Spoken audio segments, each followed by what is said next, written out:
It's this is the Dave Clark Five. The Dave Clark Five. Have you ever heard of them? Oh, yeah. Yeah, they were our answer to the Beatles when the Beatles were on fire and they're just taking the world by storm. And Dave Clark Five, do you love me? So you're saying the Beatles that I can dance. were Amy Schumer, and then the Dave Clark Five are you? Was me. No. Welcome to My Wife Hates Me. 866-969-1969. His mic always sounds too loud, doesn't it? Well, we'll turn it down. Maybe it's just my headphones because it's a little crunchy. Yeah, it's crunchy. Real quick, let me get out some quick plugs. Fix his fucking mic. I'm walking. I'm not fucking around. Don't fix it. July 24th, 25th, next week in Salt Lake City, 50 Main, and August 8th. Myself, Bonnie, Florentine, the Ridgefield Playhouse. Where are we? The Ridgefield Playhouse in Connecticut. Me, you, and Florentine. The theater that we did. A theater. Yes, a theater. We sold it out last time when it was. How are we doing now? I don't know. I'm not Ticketmaster. I don't worry until the week of. Oh. And we've been plugging it. Florentine's been plugging it. Did you make a set list yet? Did you get it ready? I don't do that. I'm not like you. I just go up and fucking wing it. I don't even have to fucking. Oh boy, here we go. Talk from the legend. Okay, let's go behind the scenes with the legend. Let me tell you something about comedy, okay? Yeah. Can we get some legend music, please? Let me tell you something about some fucking comedy right here with this fucking broad. Do we got some legend music? He wants yeah. He's like, I'm waiting. We're here with Andrew Schultz. We should say that at some point. No, that's gonna laugh. Let me just laugh. But yeah, he was like, let me tell you something about this chick. Let me tell you something about this broad. Where's the music? I don't want to get into my speech until the music. Let me tell you a little bit about me and a little bit about her. Oh, get some fucking music. I'm walking. Eye of the Tiger. What are our options? There's Kate Connors here. Yeah. Look, they're running around like they do stuff here. Oh, look at this. Can you get some music ready before the shows? What's the problem? Why are you coming to my board? Because I guess you could press. If you knew what you were doing, you could do your own music. How can I do my own music? Where am I going to download it from? I have no idea what's going on. Okay. Who was that a picture of? Bobby Kelly. Young Bobby Kelly. Shit. No. That was young Bobby Kelly before he was stung by a hornet's nest. Every day. He was fat when he was young. But then he got good looking. No, but yeah, he was very handsome for a point. He got upset at me because I was making fun of his arm. What happened to his arm? He was showing a picture when he was like really... It's enormous. No, it was like really... He was showing a picture of like him flexing. It was like a funny picture, and I was just like, oh man, you got a really shitty arm. And it was just really... And it was like small. I said he looked like a kangaroo because of the way the thing was like focused back. Yeah. You know what I mean? And he got upset. He got upset about it because that was his glory days. I guess. Introduce our guest, give him a credit or two, and then I'll tell you a little story. I don't know that much about. I know he's a genius. First of all, he's not yet at legend status. No, he's not even that genius. But okay, calm down. I thought we were talking about Judah here. I thought Judah is coming. You can call in 866-969-1969. Okay, here's the deal about Andrew Schultz. Okay. Fucking. Do you know the show that he's on? Yeah, on MTV. What is it called? It's called Me and 40 Other Comics Are Making a Fortune. Okay? It's called Holy Fuck, We're Selling Out Fucking Clubs and Everybody's Scared of Headline. But it's Guy Code. It's Guy Code, right? No, there's like two people that might be selling out clubs. Yeah, well, the other guy's Guy Code, he's good. Guy Code, the other comic is good. Chris. Yeah, he's hilarious. What's his... Chris DiStefano. Yeah, he's fucking funny. Oh, yeah, he's solid. He's a cool dude, too. We're on a new show, actually. Oh, really? On IFC, it's a sitcom. I remember when I first saw Chris DiStefano, if that's how you say his last name, and I was like, this guy's never going to make it. I said that, too. I didn't look at him. No, I'm just kidding. But I do remember him being too eager. I was like, ugh, it's like cringy. He's like, I don't know, so likable. It's really weird. He's like ridiculously likable. Yeah, he's a nice guy. Do you think so? He's like funny. Ridiculously likable. Like it's just amazing. It's like just hanging out. You're like, oh, I like. I remember him and his girl broke up, and I was like kind of close with his girl, and she was telling me really horrible stories about I'd like to get into that. Not that kind of close, but like she was Okay. telling me like horrible stories about like when they were together and shit like that. And I was like, oh man, I don't know if I fucking like this guy. And I hung out with him for like 15 minutes. I was like, who's this bitch? You know, she doesn't know shit about Chris. But you're on the new show with Is it Dennis? No. Yeah, Dennis Leary's company, but he's not on it. Yeah. It's called Benders. It's about like guys who play like Division 8 beer league hockey. Hockey, right? Yeah. Are you a hockey player? No, I'm horrible. No, on the show, are you a hockey player? Oh, yeah. Cool. Well, it should be noted that they still have not come up with any music. I think they're actually thinking there's a song called Legend that they need to play. No, it doesn't matter, because I'll tell the They just need to story. play any fucking song. Uh-oh. Here we go. Go ahead. That's what they picked for you to do your Legend speech. Okay, here's the deal. I don't get ready and prepare and have a set list like you do. I walked into the room today and I caught her practicing roast jokes. For Big J? Yes. She's I wasn't writing in a them. mirror or anything. I will say this. I wasn't doing it in a mirror. I just had my computer open and I did a little And bit I of... walk in her- I just had a little bit of hand gesture going. Yeah, That's it. You were gesticulating? I was just... I But she- wasn't exactly talking out loud, but I was like... But she had our daughter at the end of the bed as the audience. And she's 8. She doesn't know roast No, she material. was doing her own thing. All right, really? That was a joke. You're going to really tell the truth? Oh. Well, I didn't know people would know that was a joke. Go Okay, ahead, Legend. Talk about yourself. Well, I'm not talking about myself. You can turn off this fucking horrible music. This fucking Oh my radio show God! stinks. Can you honestly, though, seriously, get 3 or 4 different little songs ready, and then when I say, "Hey, it's time," he's going to start talking about his health problems. Can you hear me? Wait till Judy comes in. We have songs ready. We have 2 sad songs for Rich when he starts talking sad, and we have 2 thank you songs for Rich when he starts doing his thank yous. Okay, well now We you need to usually get have those. one ready for when he starts talking about his stomach. Okay. Okay, and you need to get one next time. Now you know a legend. We do a legend thing. Well, everybody knows. We'll have both of those. Well, we know that you're a legend. It goes without saying, but Look it's at not a big deal. I can see what you're doing. You're What? Googling stomach songs. That's not how you do it. That's not how you find It's unbelievable. It's unbelievable. Let me tell you something. This is the worst show in the world. He's from my hometown. That's why I like him. All right. He's from our hometown, and the fact that he's young, and Negro. I like the fact. Are people still saying that? What? Young? Negro? Oh, yeah, Negro. Yes. Negro, is that an appropriate term? Yes. Well, of course. These young Negroes left. are really She's not doing here. some fine work today. God. So Then you play that song again. It's like, what? People are like, what era are we in? So Carlos from Houston, you're on the air. Hey, thank you for inviting me on your show. I didn't really, but go ahead. we answered the I'm phone. inviting you. It's weird. You're taking this too far. I know. What is this, Deadwood? I threw a joke, my God. Anyway, Bonnie, Rich, I was just curious, what is your guys thinking on the popularity of Trump taking over all of America right now? Well, I brought it up today. Rich said he's not. No. Let me explain this to you. Okay, thank you. Well, Please, God. he's a media Can we get some explaining music? He's brilliant at media. But this is what's going to happen with him. He's losing all kinds of sponsorship. He's losing all kinds of endorsements. Once the PGA says we are not going to hold tournaments at Doral, we're not going to hold the women's U.S. Open at your course in New Jersey, or the men's PGA. Once they pull out, that's when he's going to tone down. Because believe me, he fucking loves golf. He makes the best golf courses.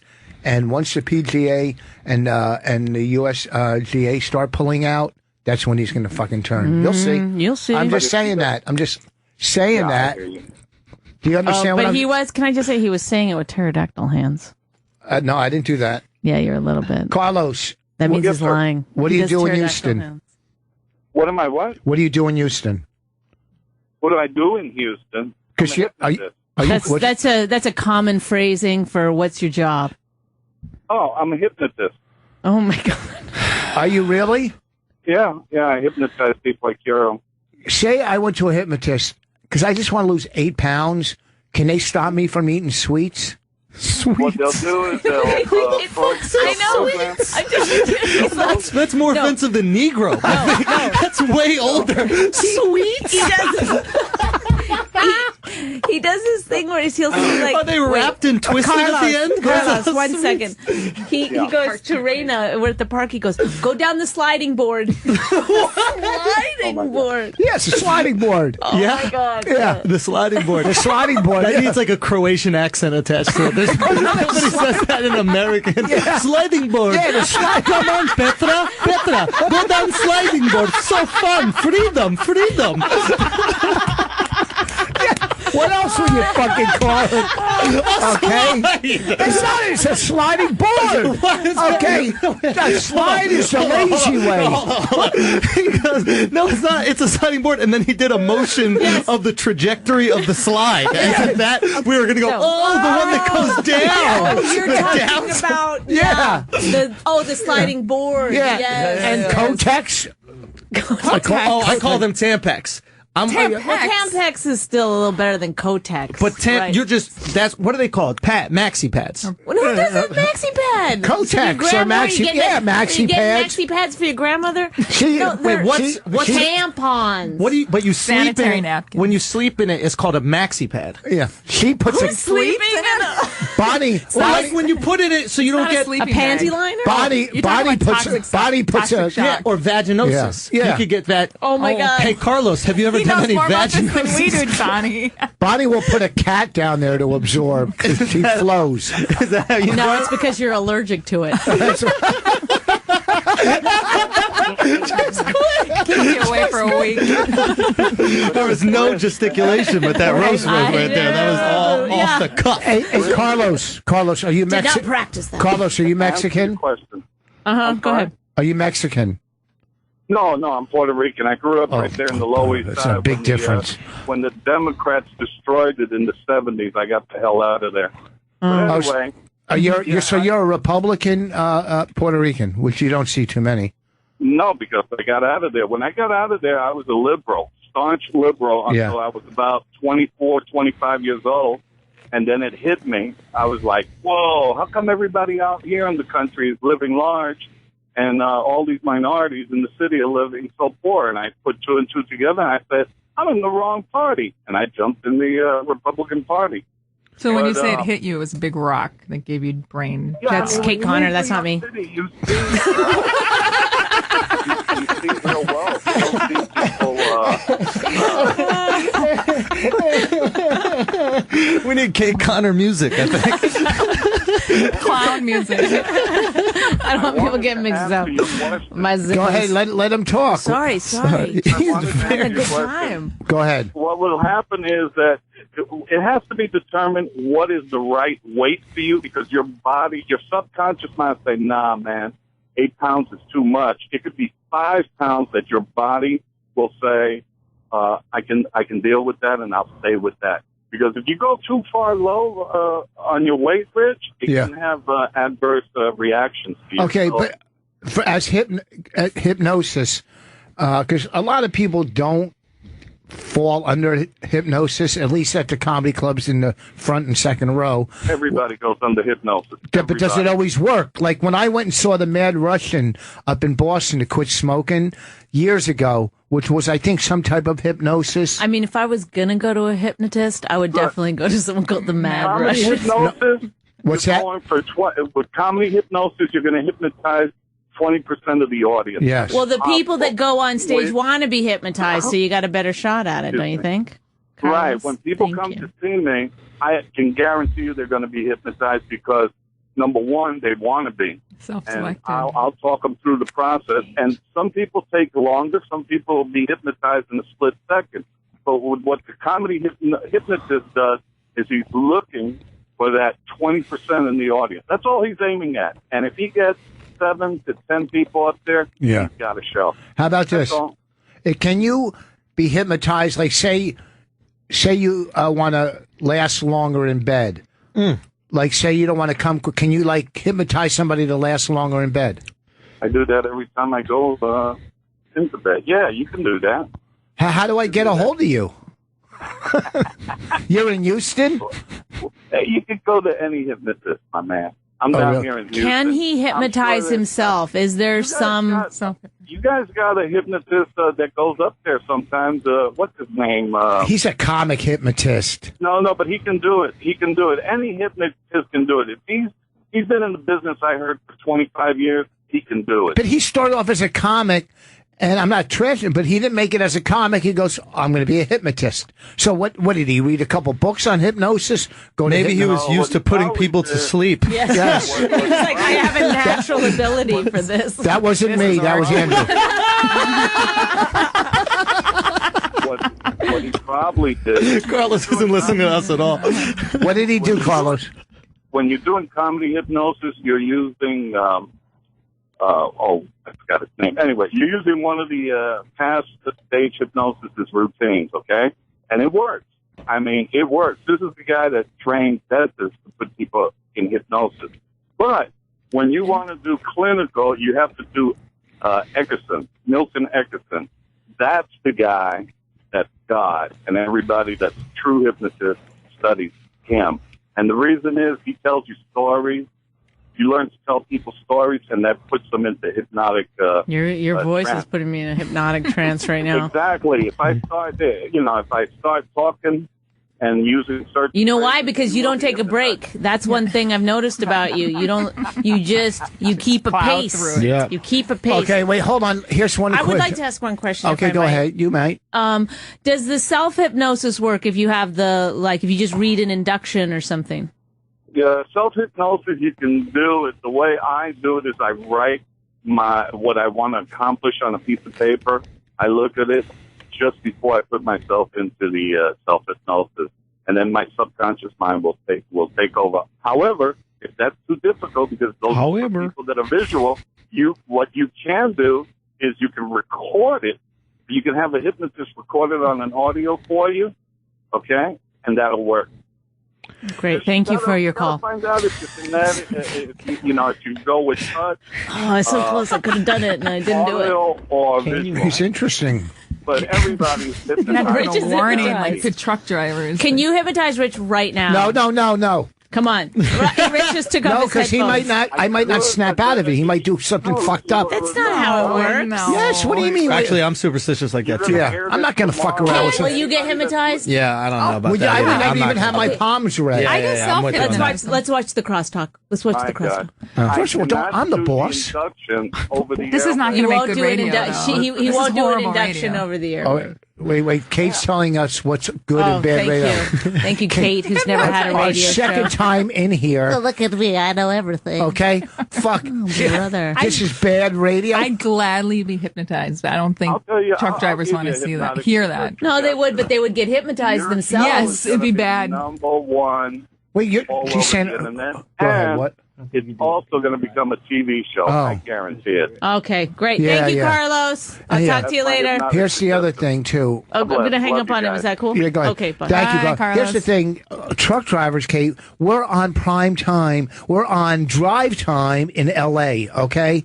7 to 9 Eastern Standard Time, which is 4 to 6 West Coast. So it's not truck drivers. It's a lot of industry in their car. A lot of industry, okay? And he could have hypnotized them to like Rich. And that would have been fucking... That was a missed opportunity. Look at that. Missed fucking opportunity. Dig. Bonnie is on a roll. What happened in Judah? He's coming? So now, this new TV show, when does it, did it start airing or when does it air? It airs October. Okay, and how many, when you read for it, how many auditions did you have to go to? I went to a producer session. I guess that's the one where. Yes, you got to just start at the producer session. You can't deal with the casting directors. Why is that? Okay. Yeah. I mean, I think so. In my mind, because I think a lot of times. Because if the producers are rooting for you, then that's a great look, And then I went to that one, then I got the call back, and then I read for 2 roles. I read for the role I got, and I also read for the role Chris did. Wow. And I decided they asked me to read for both, but it was so many sides, and I have like a thing about learning lines where it's like, I don't, here's the thing that I really feel this way is I feel if I get all the words right, I should get it. And I really feel that way, honestly. And so I decided to just try to get one of them all right. Yeah. And I chose the one that Chris was going out for. Right. And just after I read it, they're like, hey, did you happen to get the Paul sides too? And I was like, yeah, but I just wanted to get it all right. And they're like, why don't you just try to read the other one as well? And I was like, all right, cool. I'll try it, And, so I read for that one. They brought me back for that one. And then I read again. And then I I got it. I can't remember. Like if they said if I'm going into an audition, I get to ad lib. Cake. Yeah, because you get to be you. Yeah. If they say this is the situation, ad lib. But when there's some lines, in my mind, I'm not. It's hard to act when you're trying to remember what the fuck you're supposed to say. It's hard to act like as. This is why I think Chris was so great on the show, is that he really got to be himself. You know what I mean? Like he's worked years, cultivating this personality, right? And then he got to really flex it on the show. It was challenging for me. Are you talking about on the new one? On the new show, new show, yeah. He plays a nice guy. He plays him. Right. He's Italian dude, and right. A kind of detached character. Like the way I describe the show is like imagine like Entourage if they never went to L.A. Right. Like if they just stayed in Queens and they all worked at pizza shops and it was just not but whatever, they just didn't make it, But so yeah, he was good. The character that I was doing, I thought the toughest part was that his sense of humor is more like he's a little more docile. He's a little more self-deprecating. Whereas like I'll just bust balls. Yeah. That's my natural inclination is to go, oh, you're gonna go at me, all right, I go at you. He would be like, you go at me, and he'd be like, well, I'll go at me too. Oh, okay. So improving in that world was a little different. But luckily the script was dope and it was Is cool. there any other comics in it? Godfrey did a thing. Robert Kelly did a guest appearance. What did Robert Kelly play? He played the EMT. Stadium? The stadium? No, he played the Zamboni. That's right. I couldn't think of it. I was going to say that. I couldn't think of that name. What a dumb name for a fucking sports thing. It was probably named after... Criticize the name for the sports thingy. Yeah. Fucking on that. I wouldn't even consider it a sport.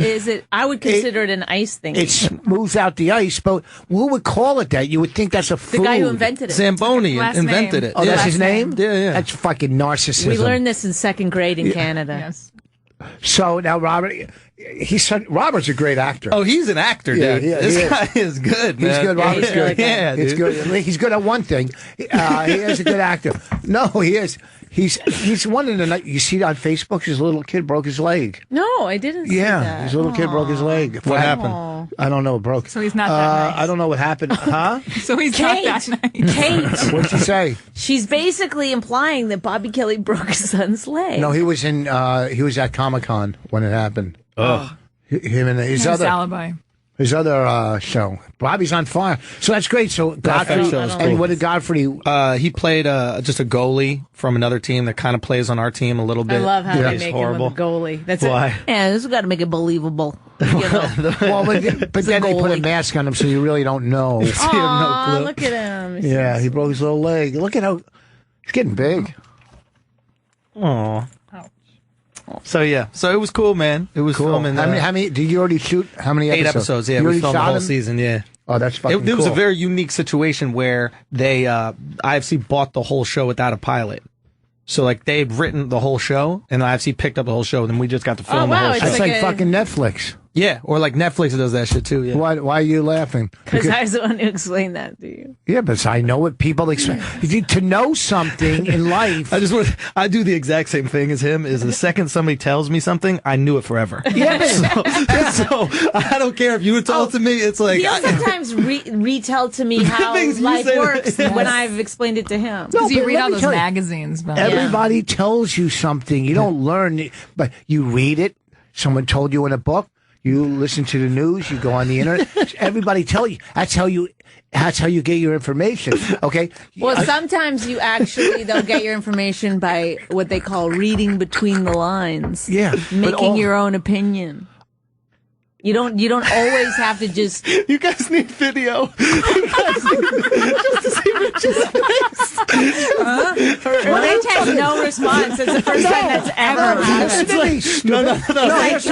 This is what he's doing right now. He's remembering all this to tell it to someone else. Yeah. He's like, wait a minute, that read between the lines is good. Let me get that down because I'm going to say that to someone. No, but you're not learning anything when you're reading between Do not lines. point at me. I'm not. You're not reading it. You still are told something. You can read between the lines and take it the way you want it. But there's a right and a wrong way, and there's the right answer and the wrong answer, and the right You're answer. right. You're correct. Let's move on. Okay. God damn, you're just. You know you're What? exhausting. So this roast, guys, are you very excited about it? I'm not. I'm just introducing. What you mean you're not doing it? Well, we've already told the story, but please, you have to tell him. He will love this story. He'll probably. I don't think we told on radio. What happened? Yeah, we told it last week. What happened? Okay, so they asked me to do the roast, and I just assumed that they'd asked Rich. I didn't know. I got it in my email, right? So then, already. So then he says, "How excited were you when you found out he wasn't invited?" Oh my God! No, I start telling him. I go, I got to get out of this roast. I don't know how to get out of this because the first time I got out of it, then they switched the date, and then and ours was so I couldn't get out of it. And then he's like, "What roast? What Big J's roast? I'm not on it. Why aren't I on it?" Yeah, New he York. starts freaking out daily about how he's not on the roast. One for an hour. Come on, one night, an hour a day, and then what'd you say? And then how do you do a roast in New York? And go ahead. No, like that. So he one night makes me get my phone and text Christine and say.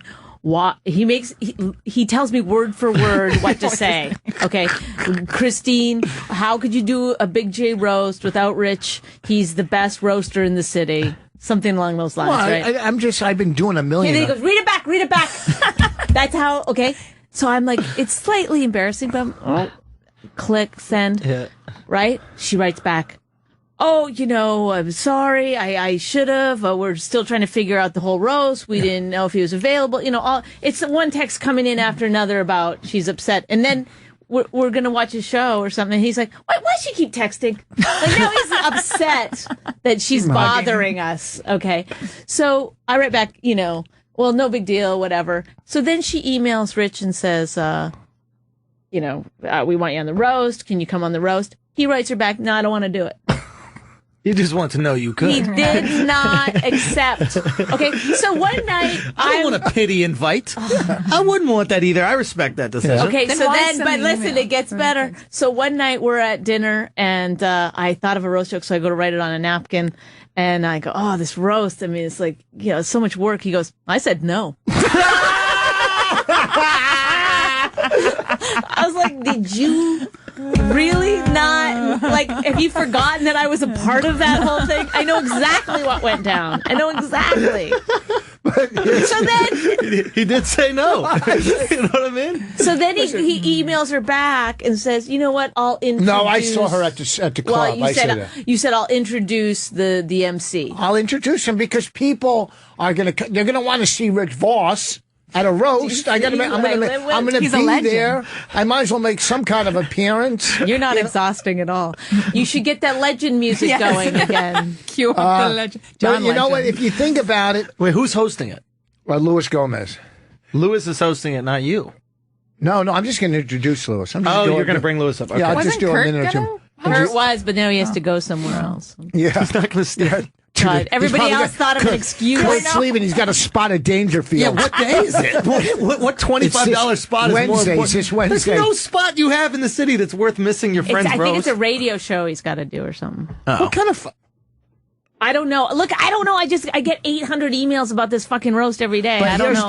Here's the thing. I don't read them all. A roast, and I like Jay. I like all the people. But it's so much fucking work. Dude. It's so much work. work. Also, because this is being, broadcast, so you can't use jokes from other shows. You gotta. What do you mean it's being brought audio or both? Now you want back in or what? It's part of Jay's podcast, right? Yeah, it's going to be part of his podcast, so it's both. You can either see it or hold on, we got a call. Take a call. Okay, wait. You wanted to say something? Oh, go ahead. Well, no, we'll say it after the call. Yeah, that's how we do it. Oh. Whatever your name is from Iowa. Luker. Hey, what's going on? What is it? What's your name? Luke. Why? How come mine doesn't say? Oh, come on, Bonnie. Get together here. Thank you. Rich, I want to first say you are truly a legend. You are by far my favorite comic, the best one going right now. Thank you. The best one that has been going for a long time. So, thank you. My question for you is, though, I just started playing. Everybody else we all just looked away. We couldn't even look at listen, this was going you on. fucking New Jack. He knows. We all just swiveled in our chairs. Okay. Wait, listen. Oh boy. Anyone want a Coke? I can run out and grab a soda while we That's what you wait do for best. the legend. That's why you're here. That's why you're here. Okay, go ahead, Luke. What were you saying? Rich, I just started playing golf 3 years ago. Finally broke 90. I'm shooting anywhere between 80 to 85. Yeah, you're cheating. I can't. No, I'm not. I can't break 80. You got any tips? And you've been playing for a long time. What am I, fucking Ben Hogan? I'm a comic. Yeah. Keep the ball. You know what? Here's what a pro told me. Stop shanking. Here's what a pro told me. I fucking was killing the ball today. Here's what a pro told me. Get it back on the fairway no matter what. You're not going to make that fucking spectacular shot out of the woods into the fucking, get it onto the fairway. Golf talk music. Get it back onto the fairway and try to get up and down. If not, play for a bogey, because you're not going to make the miraculous shot that every fucking golfer thinks you can make, because he sees them do it on TV. They see Bubba Watson hit it out of the woods, make a right turn, land on the green, then he wins the Masters. Yeah. You can't do it. Nope. Bonnie, Andrew, anything you want to add? Take your medicine. Take your medicine. That's right. Yeah. I fucking was on fire. Take your medicine. You are the best. Thanks. I'll see you in Iowa. Thanks, Luke. Bald Do you Mike. golf? I don't golf. I don't. I'm actually really bad. I'm bad at Look at golf. how upset Rich is with this. Now, we've discussed golf, a lot, I think. I find it funny, his golf stories. Just because when people like send you the clubs because they like you and then you sell them. No, I didn't sell them. I got them and I keep them. You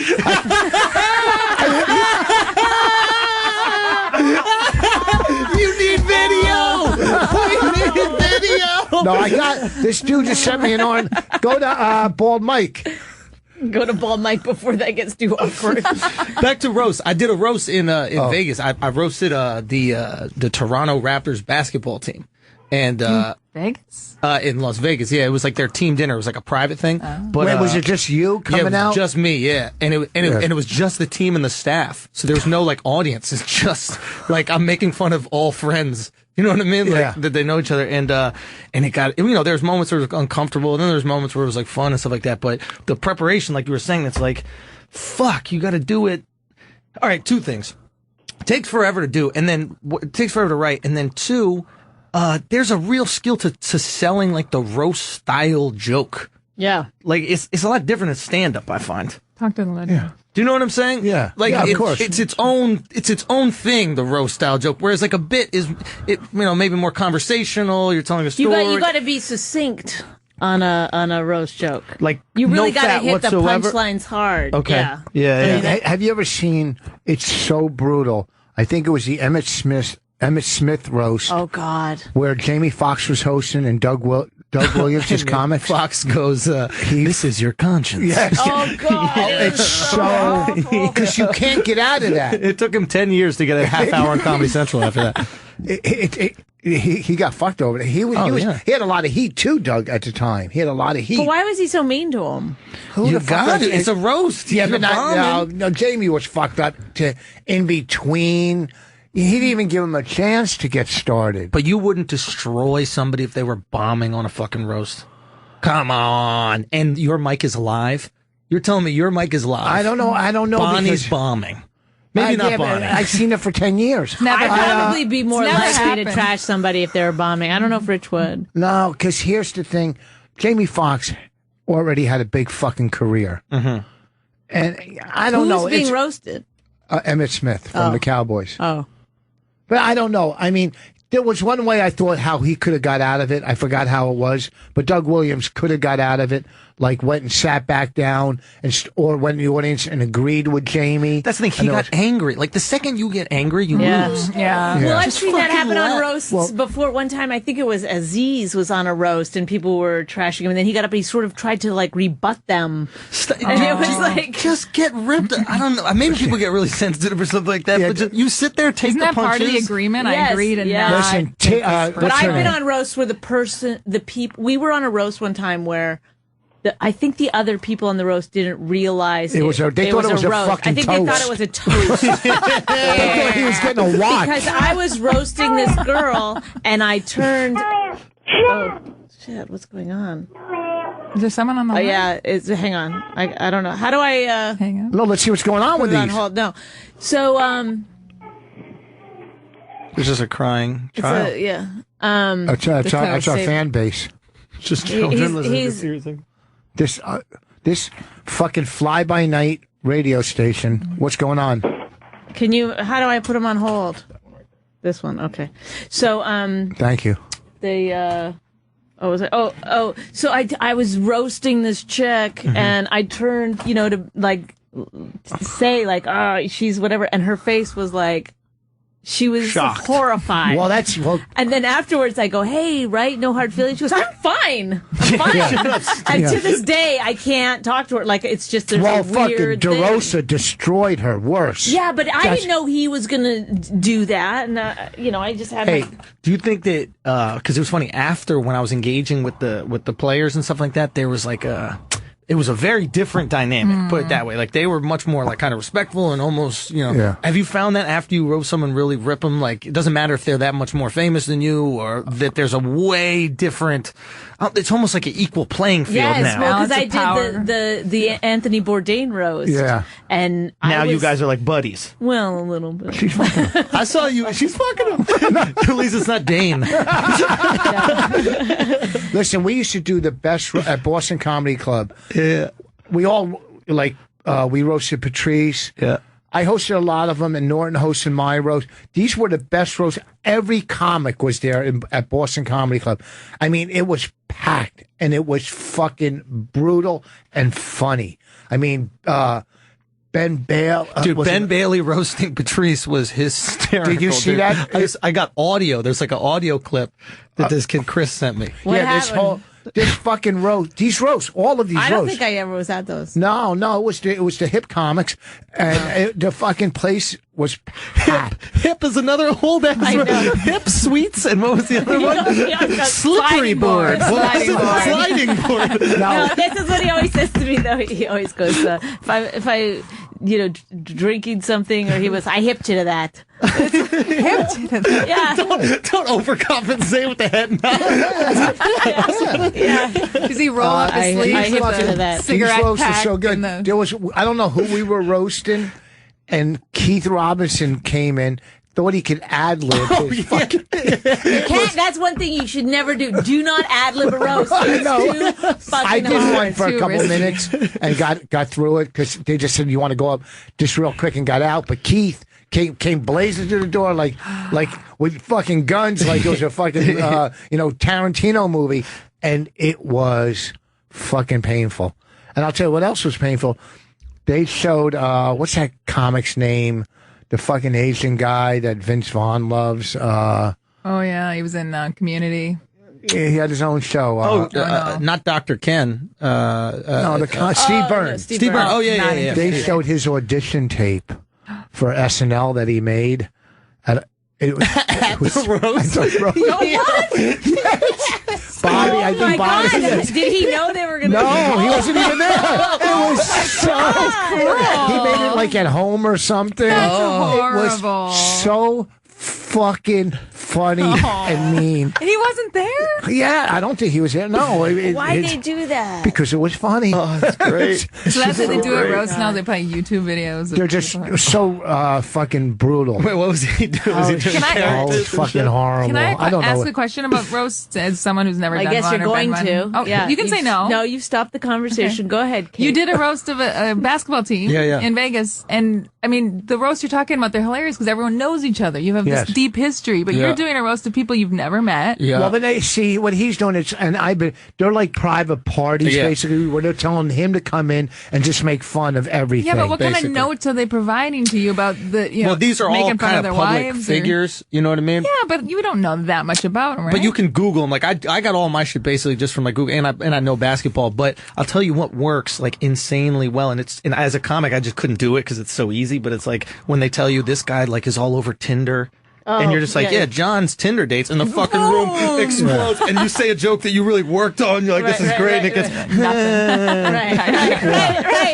I know it's so true. It hurts my fucking soul. Yes, it's like we worked 2 days on this fucking bit. Yeah, but listen, when you're doing those private events like that, and you're at anything. Pretty much goes to get through because they don't fight. So just do it, right? Yeah, you're not being fucking judged on fucking on originality, and they just want you to be good. I did a bunch for the Marriotts where someone was leaving or retiring. So they would call me in, and then, I would roast, and I'd get all this information, but then I did one, and they got so offended, and they never used me again. One was in Newark at the Marriott there, and I think they were a little more uptight when I did racial stuff. Do you remember what you said that you think got you? I don't know.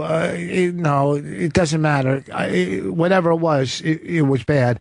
Or to them. Well, the thing is, on real people, I think you have to really pull back. I mean, because the things we say to each other as comics is ridiculous. Well, it's corporate. When you're dealing with corporate too, Right, it's a corporate roast. It's like, we want you to be bad, but in a corporate way. But a basketball team, they're all fucking partying. They're fucking. You could just hit them over the head. And don't get me wrong, black audiences, when they love you, are the best fucking audience. Especially when you smash somebody in the audience. I don't know how do we get to black audiences. That segue? Because we're talking about basketball team. Yeah. There are a few basketball players that are black out there, guys. Yeah. I guess I was. I'm colorblind. No, really, I am. So there was one guy who didn't show up. He was like the all-star point guard. And what I did for his bit, which I closed on, was I had them FaceTime him. And that was the part that they laughed the most at, because he's not in the room to like make them feel uncomfortable laughing. So it's funny how like your confidence goes up as an audience member when you know that you can't like deal with the repercussions from it later. Just a weird dynamic. I'd like to do more of them where there's an audience. We did one with Ron Jeremy, and there was a real audience. Would you do that one in Toronto? Yeah, I think you were asked to do that one, right? Yeah, you too. Yeah. But how'd it go? It was a lot of fun, man. I mean, I haven't done a lot, so it was just cool to do that. Was it crowded? That one crowded? It was, I would say it was a theater, but I would say half. Like, not incredibly, but a theater. Right. You know what I mean? If you put that in a comedy club, it's packed. It's the gills. So I guess this means theater when you spread your arms out. Now this would be comedy club. Let me just give you an idea of what he's doing. It's the same as I love you this much. Yes. So he did it when he said Ron Jeremy. Did he go? Yeah. And a lot of times too, when they go up to rebuttal at the end, everything's already done. It's hard at the end. Yes. So what do you ask to go like in the top 3 when you do it? I'll tell you the scariest roast story of my life. Bonnie was there. They're roasting Donald Trump. It's the Friars roast. It's not on TV. It's after. But it was huge. It was at the Hilton. There was 2,000 people. I know what you're doing when you go like that. You're saying shut the fuck up, but I'm allowed to add yes, things. no, I wasn't saying shut the fuck up. Go ahead. No, I didn't mean. Then what does that mean? Huh? What does that mean? It means he's saying hi I was to John. waiting. My friend was down the hall. I'm sorry. I was going like that. No. Okay, go ahead. It was okay. You're right. I didn't mean to say shut up. No. It's your show. It's not mine. I'm just here to hate. Go. But no, you're gonna be. I'm gonna bring you into the story. Oh, okay, thank you. No, I didn't know. Wait patiently. I'm waiting. Just give me some kind of a signal. Well, you know my other signals. What I'm just saying. Yeah. When you're lying, I forgot about the So what happened? You're at the Trump roast in the Hilton. Okay, at the Hilton. There's 2,000. We didn't even discuss this. I have a boot, but it's whatever. I fuck my ankle up. He didn't pay his foot tickets. He was hanging out with Bobby Kelly. Like what? He got the boot. Oh God. That was Kate. I was gonna say it. I was gonna fucking say it. All right, go. So what happened at the So I'm just saying these roasts. So it's at the Hilton. There's 2,000 people in the audience. You don't care what happened to his foot? Everybody, we'll get to that. Everybody who's anybody in New York is there. Club owners, agents, comedy center, everybody's fucking there. The View. All the ladies from The View were there. Every fucking body. Who's the guy that does the we talked to on the way out? The guy does... Ben Stiller or just celebrities. No, the one that does the like pedophile catch a predator. Oh, yeah. Jim Henson or Chris Hansen. Yeah. Everybody. He's the what is it? Muppets or whatever. He's probably a pedophile too. So every fucking Opie and Anthony are there. They're sitting up top with my father. Oh shit. With his wife Bonnie, who I was dating. All right, everybody. So Regis Philbin's the host. So this guy Stewie Stone goes on first.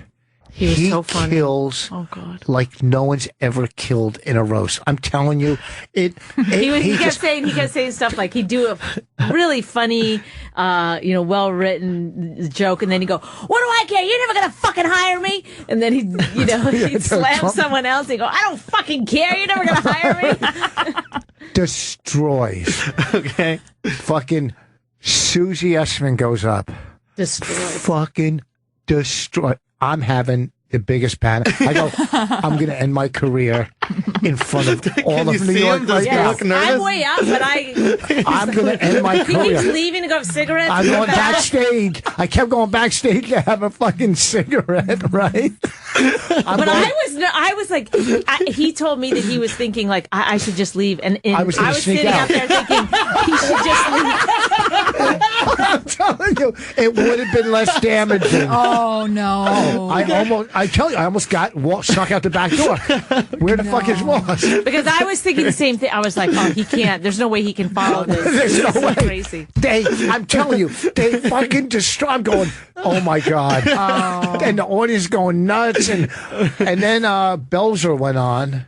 Right? Was it Belzer? Oh, I thought it was. Might have been. Klein Belzer. went on after me. Oh yeah. Then Belzer went on and tanked it. He didn't tank it, but he brought it down. He brought it down to the point where Rich was fine. And that was his thing, Belzer. Wasn't his thing back in the day? It was crowd work. Yeah, he was great at crowd. But I think what happens is that you stop trying at some point. You don't know that they're an actor.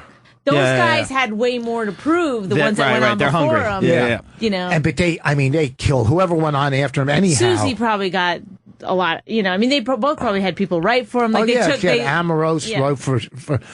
But fuck. So Regis was the host, and it was a month after Dangerfield died. So I walk up. I go, they originally asked Rodney to do this, but he said, I'd rather be dead. It's my first joke. How'd it go? So but you had great jokes. Yeah, you did well. I said, don't fuck with me. I'll bring Belzer back. And then I got you slam Belzer. And Sharpton was on the dais. And that's when he was running for president. He wasn't. I go, the only way you'll make it on the White House properties with a lantern in your hand, right?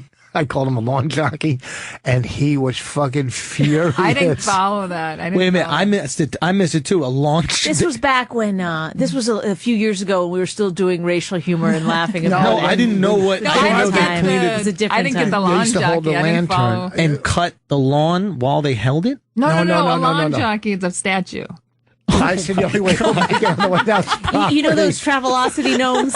Yeah. Well, guys, I went to public school. I went to public school in New York City. I don't know a lot about lawns and stuff like that, guys. The Mexicans love that joke. Anyhow, that fucking roast. Get him, Reach! Get him! I thought I was going to end my career. It was just scary. I like the idea, though, that Travelocity was using the lawn jockey before. No, that's a garden gnome. gnome. That's a gnome. I know. Okay, so what happened? Do you say the joke goes over? I'm saying before the gnome. I pulled through my set. I got through it because he did well. I got like 3 jokes in every newspaper. They quoted but I didn't steal the show by any sense. But your jokes were quotable. Yeah, and I'm telling you, you've done stuff that you get nervous about. Oh, dude. Have you done, right? Yes. You don't get nervous. You don't have that. Yeah, absolutely. No. Yes. It's not true. Absolutely. I have never been so, even when I did Def Jam as the first, I was so fucking nervous. Were you the first white comic on Def Jam? What? Wait, on Def Jam. And is your IQ 141? 141. Oh, okay. Yeah, these are little things that you're like a Mensa? Yeah. Really? No, he's not in Mensa. No, but he could be Mensa. Yes. I think you need 140 to qualify for Mensa. Right, no, if he took something other than an internet test, you're right. Oh, I got a 140 something on that too! Dude! This guy's like my older brother, I swear to God. Because I took that test, and I've been telling chicks that shit, dude. I'm 141. Dude, yes. Tell a chick your This girl IQ? told me she was 138, and I looked at her and scoffed. I was like, 138. Took that shit drunk. I got a 146. It's just putting squares where squares go. What's so hard about that? There was a lot of stuff there. That wasn't no fly-by-night test.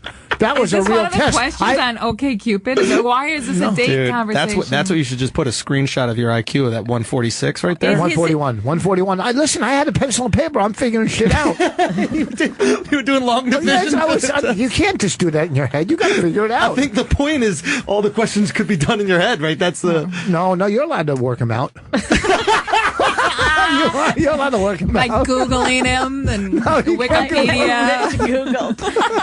Rich is allowed to Google. You're allowed to Google. I bet he used like Bing so you wouldn't see him Google it, like with no search history. No search history. 140. That's my CD. My Have four you CDs, ever taken? IQ. I'm pointing at Bonnie. Have you ever taken an IQ test? Yes, I've taken. No, like actual in school. You're smart. You're smart as shit, right? Yeah. Their school gives you IQ tests, or just like SAT type? No. You have to take IQ tests in school, and I wasn't. You take IQ tests in school, but you're not supposed to know. This is a true story. I peed my pants during the IQ test in second grade, and I who would lie about that? And I was off the charts. What'd you get? What was your IQ? I'm not telling. Second grade One IQ what? test? Over 150? I'm not telling because I think it's gauche. Wait, gauche is what? Good? Bad. What is it? Mr. 143 IQ. What? Is this a good thing? Is it a bad sounds thing? fancy. Gauche is a fancy one. That must be super fancy right it's something there. that haunts our ghosts. It's 140 club, baby. 140 club. If you have a lisp, it's something that haunts your house. Oh my God! I guess that wasn't one of the questions. All right. Wait a minute. So gauche is not good. What does gauche mean? Gauche is like impolite. You don't do it in polite company. It's a Yiddish word, right? My friend told me a story the other day, 2 days ago. Improper. What, isn't it? I thought gauche is like when a girl's like real, like she wears like hats or whatever. That would be wearing a hat. Yeah, but like you know how they dress to the horses. You know, and the horses. Kentucky. It's like all Kentucky and gauche. Like that would be fancy. Fancy. Like when you're fancy, you're gauche. Like my friend told me this story. Like how should we dress to the party? Just wear your most gauche. She said that go gauche. Never go wrong going gauche. She said she was making out with a guy. He is truly stupid. Listen, she said he was making out with a guy, and he said what's wrong? And she goes, well, I can't remember this story exactly, but something along the lines of like, she said it's just making out in a car. It's kind of gauche, and he goes, I know. I would say some shit like that. We were laughing so hard. But what's your? And then now it's it's a funny thing that you guys also. What's your IQ? I think I know where gauche comes from. In French, the word for left hand is gauche. I wonder if that's what it is. It's like a left-handed. Every time she talks, she brings the show to a dead halt. Let me. I'm only kidding. No, I don't know if anyone's following the French language. I'm only kidding. I you know how much made we myself like you. look like an idiot by saying Yiddish, and then I thought about it a little longer, and I'm guessing it's the French. Gauche means like. We like you. I'm not sorry classy. If you're offended. No, not classy. Not classy. Yes. That's gauche. Yes. Okay, but what's your IQ?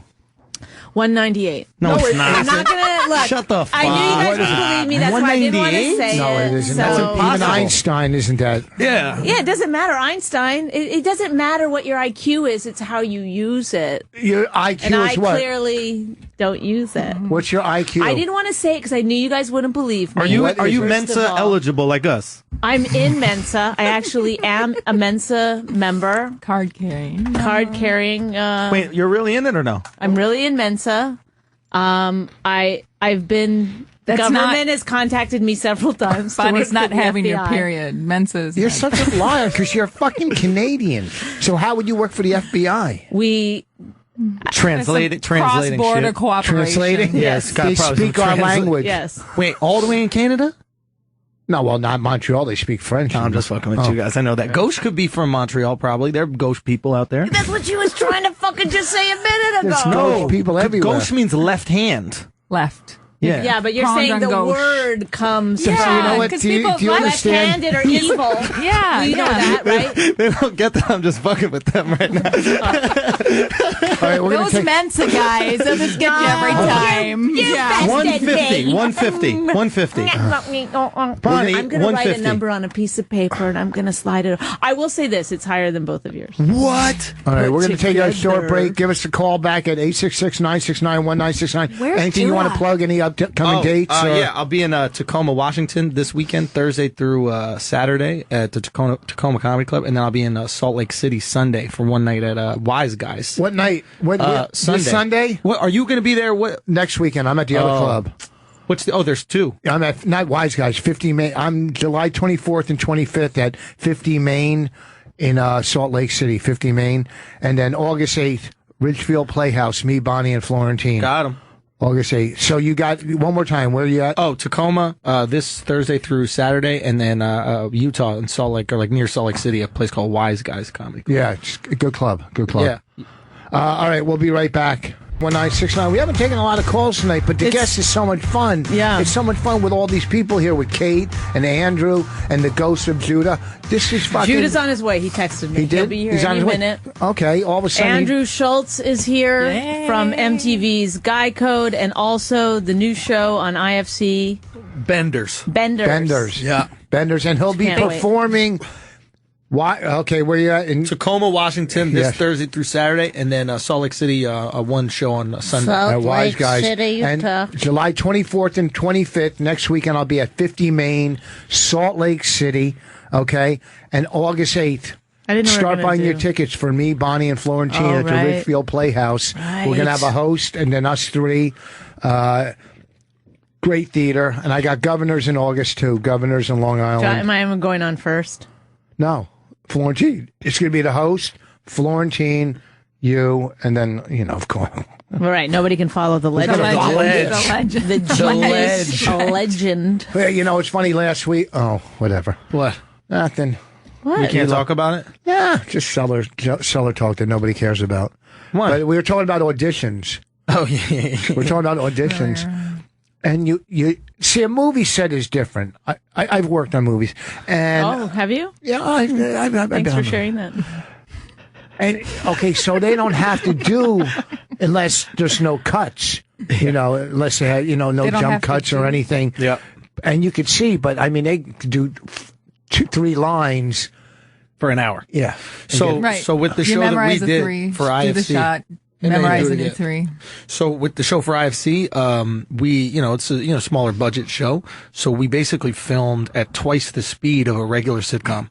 So that means twice the amount of, dialogue that you need to learn every day. So it would be like 12, 14-hour days, and then I'd have to come home. Soap. Yeah, like legit. That's what they were saying. They're like soap opera dudes that memorize 100 pages a week. Yeah. 100 fucking pages a week.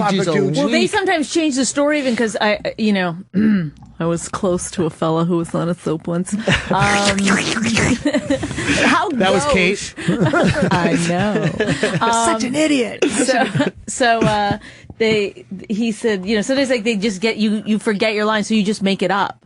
And it's not good enough. I thought soap, and they're cool with it. I thought soap had teleprompters and cue cards when they were doing them. Oh, maybe they get that feeling. Yeah, that makes sense. I thought they had all that. They didn't learn 100 pages. No, they learned their lines. They learned I don't think they had teleprompters. I don't think they did. Well, Marlon Brando towards the end had a fucking earpiece. I think during The Godfather. I just watched a documentary that's so good. You got to watch it. Lost Souls. It's called Lost Souls, something about, the island of Dr. Moreau, the filming of that movie. Oh, yeah? These movies. This is a film about a film or an actual, documentary? This is a documentary about, the making of. The making of. The director that wrote the script was originally set. It just got out of control. He was a little independent filmmaker, and then Brando came on, and things just kept getting bigger and bigger. Well, we have a big actor coming in now, so. Judah. I bet you Judah saw this movie.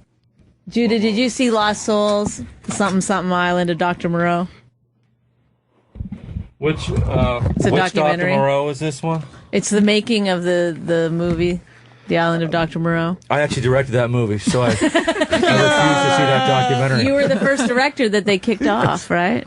No, I actually ghost directed some of it. Oh, yeah. I helped out. I was living on that island. He's a ghost. Everywhere he goes, he's a ghost. Folks, it's a pleasure and an honor to have Judah Friedlander come in. See you later, Andrew. Andrew, it's been fun. Okay, so that was Tacoma, Washington. Take the Diet Coke and get out, Schultz. It's been fun. He's out on his bad foot. We never asked him about. So Judah Friedlander and one of my favorite people. These are like two of my favorite people that go to the cellar and see when they hang out. Fucking Andrew. Fucking just gets it. No, I know why you like Andrew. I mean, no offense. No, go. He's a good laugher, and you appreciate but that. He gets it. I just like him, dude. I like busting balls. His laugh is amazing. Listen, when he saw my lotto tickets, he got it. He gets it. Why? What's the story? George fucking Costanza wallet full of lotto tickets. Oh God. It's just funny. See, I don't know. This is how I used to feel about you. Like, it used to give me pleasure. Like, what a character. And then, you should marry him because it goes away. No. It seeps out. Look, listen, fucking Swiss Miss haircut. I fucking... Heidi. What is that? And Judah, how long have we known you? We've had known each other for, what, 20 years? The first time I ever met you, I was at the cellar. This has got to be early 90s, back when I was doing food spots. I think after like 12:30, Attell always had the last spot, the last paid spot. And then after that, from like 12:30 or 12:45 to 2, it was food spots. And so I was always doing the food spots.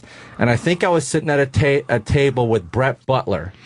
And you walk in your like acid wash jeans jacket, hair short, and then a long tail coming down the back. He still got the jacket and the tail. Yeah, you had the rat tail. And I remember Brett going, "Oh no, here comes fucking trouble." Oh. And I was like, this guy's cool. Oh, man. When was that? Early 90s. That was probably 93 or something like that. I don't know. But Brett used to do the one-nighters with us, Brett Butler. We used to do all that and then hang at the... We'd go to the Improv and that's hang at the restaurant around the corner. Westway, around the corner. The Westway. We go from the Improv. I just heard it's not 24 hours anymore. Really, the Westway? Yeah. Oh God, because our fans were worried. Yeah. No, but it's because the reason I brought that up is that first of all, the Westway is I think the diner. Because everyone talks about Seinfeld and Tom's Diner. That's where Larry David and which Seinfeld, is up by Columbia. But that's not the place where they and comics would hang out. It was the Westway Diner, which is right around the street from the old Improv. The old Improv. What, 9th Avenue and what, like 40? It's 9th Avenue between 43rd and 44th, because the Improv was on 44th between 8th and 9th. Danny Aiello used to be a bouncer at the Improv. Yeah. He was a bouncer. And the head... At one time, Chris Albright, what's his name? Yeah, I don't know him, but he was the door guy or something. Or like a manager, yeah. Random bouncer story. Idris Elba, the Caroline. Yes. Fucking, Rich the other day said, "Hey, we should watch this movie with that old bouncer from the." That's why he always looks familiar to me. That's why he always looks familiar. He was the manager, the bouncer manager. He was like the the weeknight manager at Caroline, the greatest guy in the world. What years was he manager there? And what movie was he in? He was up for an Oscar, was he? Well, he's played Mandela. He was in a movie. We're going to watch a movie last night with him and Sean Penn. He's something. in that the Luther Gunman. series. Yes, any good? The Gunman. BBC. It's okay. Luther is amazing. Luther's like this BBC. He's like it's a cop show. Yeah, but good. he's phenomenal. Well, he was great in The Wire. He was on the fucking in The Wire. Stringer Bell. Wasn't his name being thrown up for one of the Marvel movies too? He should. He's in for Bond. They were thinking of that you. would be good. He'd be great. But he's in the Marvel movie too. I don't manage him anymore, so I don't know. I don't follow his career that closely. I think he's great. You were handling him, right, for a while? Yeah. It's funny when you walk in. When you walk in, we were talking about auditions. How it's so hard for Andrew and I don't know, to remember all those fucking lines. And it's so unnatural and uncomfortable. Like, you're a great actor. Time out. Time out. I know, I love when the two of you go to auditions. Do you memorize everything?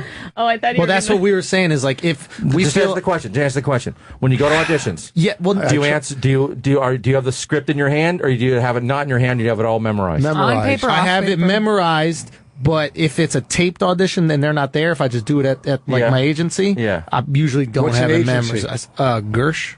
No, I said, what is it? Oh, an agency is something women need to have more of in movies these days. I don't. Feminist joke, no guys? Okay. I go and I keep the script there, that's not our but I try to audience. memorize it. Why? So why? What's your answer? No, the answer is I think it's good to have the script in your hand. Don't worry about having it 100% memorized. Because you're supposed to give the illusion that it could be better. No, there's that too. Yeah, they can grade on a curve. They're like, wow, if he doesn't even know it, look how good he did. Yes. Yeah. No, but basically, memorize as much as you can, but don't be obsessed with that. Just, try to be real with it. And if it's a comedy, funny and natural. And then, if you forget a line, that's okay. You have the script right there. You just fucking go to it. Don't worry about it's like don't pretend it's like you're in middle school recital and you got to have it fucking perfect. It's like when actors are on a movie set and they're doing a rehearsal, right before they start filming, a lot of them don't even have it memorized yet. So you're just at the audition. It's okay. Just do a good job with it. And even if you have to read off the script, be familiar with it, so you're not just reading the script. You can glance down to it. It's like a note almost. Easy for you to say. It's like, oh yeah, I got that. I remember that line. And then you just do it. Well, you have a photographic memory, don't you? No, I don't. There was a buzz that you should have been up for an Oscar for America Splendor. What was it called? Yeah, American Splendor. It was American Splendor. The anti-sugar story. I don't eat sugar. What was it called? It was a long time ago. I don't remember everything on your fucking list. I didn't know if it was like a Long Island accent that you added to the movie. Oh yeah, that American Splendor. That guy Jude is in it. He's real funny. Yeah, the movie's about the invention of Splenda and how it happened in America and how it was a great time in our country. America's splendid. Yeah. What was it? Yes, it's about a ladies' clothing company. I'm going to keep going until you get it right. Yeah, no one tell him. No one tell him. So far, it's America Splendid. Splendor. American Splendor. That's it. Boom. Is that it? Yeah, 141 IQ, ladies and gentlemen. 141 IQ. But there was a buzz you were supposed to be up for an Oscar. I mean, did you? Yeah, but there was. I was nominated for I got a lot of I got a lot of notice, which was awesome. I got a nomination for Spirit Award, Independent Spirit Award, so that for best supporting actor. Spirit.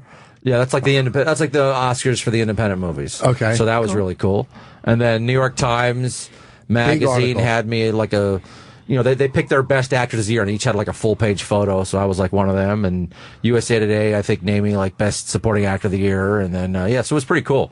But no, I did not get nominated. No. But you were you were great. Here's the other thing too, because you're out of your mind. You've taped every set for how many years now? I can actually pull out my recorders. Wow. Yeah. How many years? No, they're in my pants. In my pocket. I record about Bonnie. I record every show. What? I was talking about Bonnie. No, I record every show. I audio record every show, and I pretty much never label it. Yeah. And I don't delete it, and I don't listen to it. How many CDs do you have? Zero CDs. And you've been initially, recording for how long? I did this because I was like, hey, I buy this good recorder. I'll be able to make my own CDs, and I won't have to pay someone to record it. I can save however much money that is. And but now what's stopping you? Me. I'm the only one stopping me. No, I know, but I mean, why? Like, what psychologically? OCD stuff. It's probably a mixture of fear.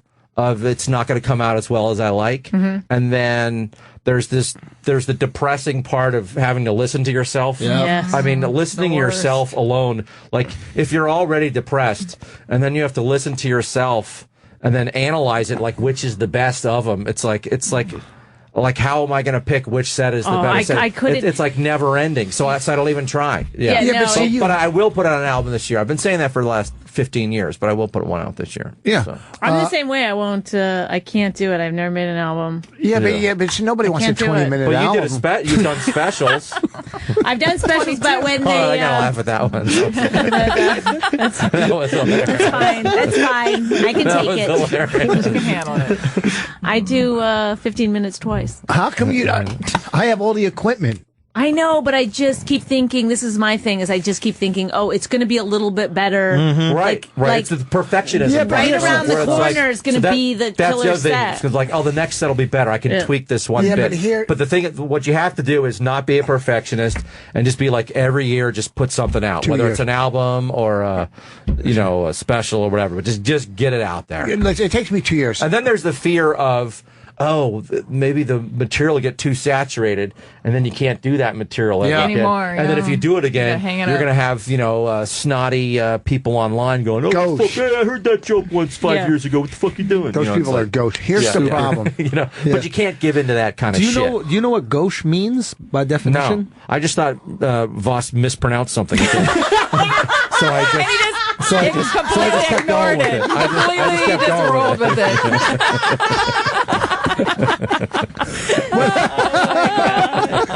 Wait, hang on a second. That's three of us today. Becky. None of us know what this fucking word means. We got Becky from Boston on the line. Becky, do you know what gauche means? Do I know what means? Gauche? Like if you say something's gauche?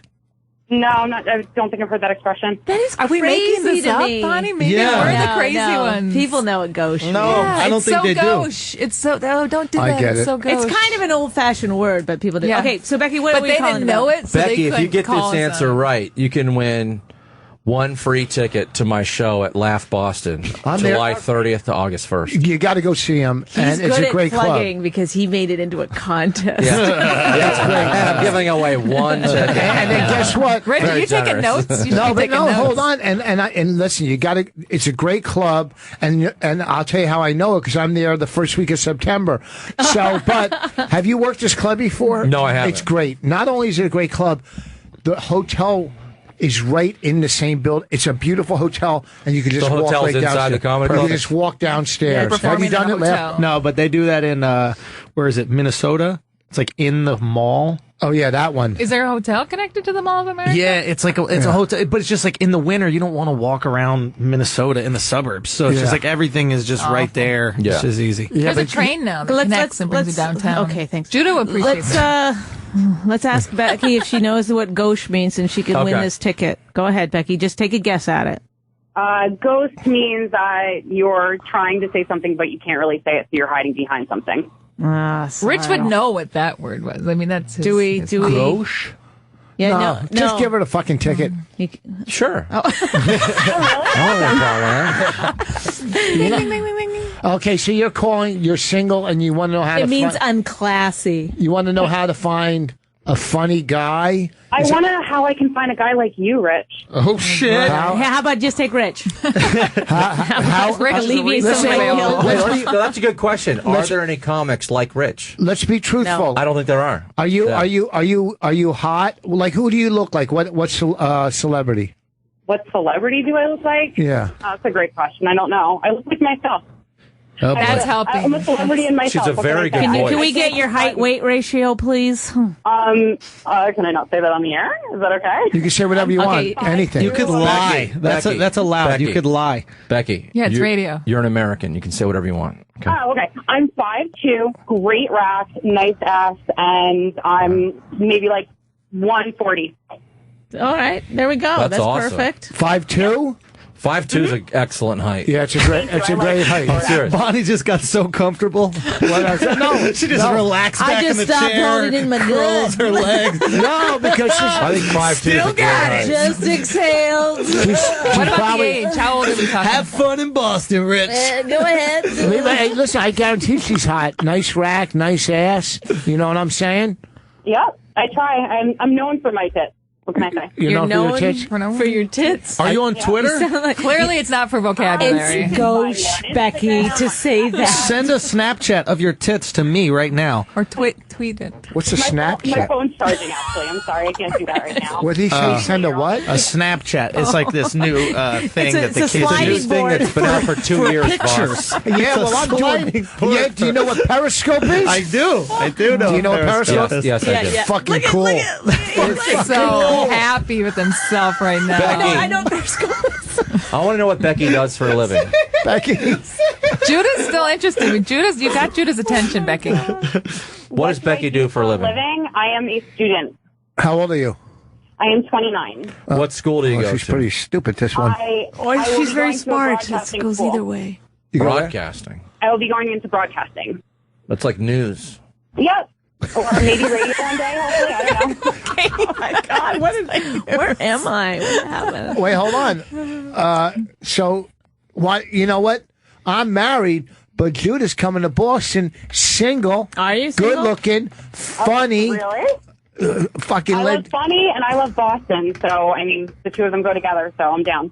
Okay, and listen to me. I think you should meet up with Judah and go on a little fucking date. Go to the what do you call it?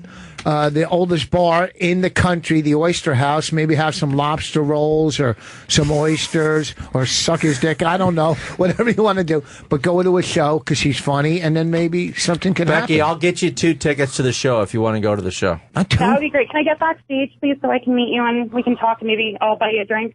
Oh shit! I don't drink. I'm a role model. Okay, let's get that straight. I don't know if she mentioned her tits, Judah. Backstage pass is a separate contest. We'll see about that one. Wow! I always say hi to audience after the show. There's no. Do you have a girlfriend? Is there a I don't do backstage passes. Do you have a girlfriend? No, I don't have a girlfriend. What I'm saying is, I don't do backstage passes after the show. You'll see me after the show. I come out and hang out for a few minutes after the show. I think she wants. It's not like Pink. You know, it's not like the Rolling Stones. You know, and he's not out front. He'll talk because he's not selling CDs. No, that's true. I'm not selling CDs, but I have a new book coming out soon. Second book, another book. Yeah. Second book. What is when's it coming out? What's the name October of it? 20th. You can get it on pre-sale now on Amazon. It's called If the Raindrops United. Oh, it sounds intelligent. And it's a book of drawings and cartoons. Is it really? Yeah, it is.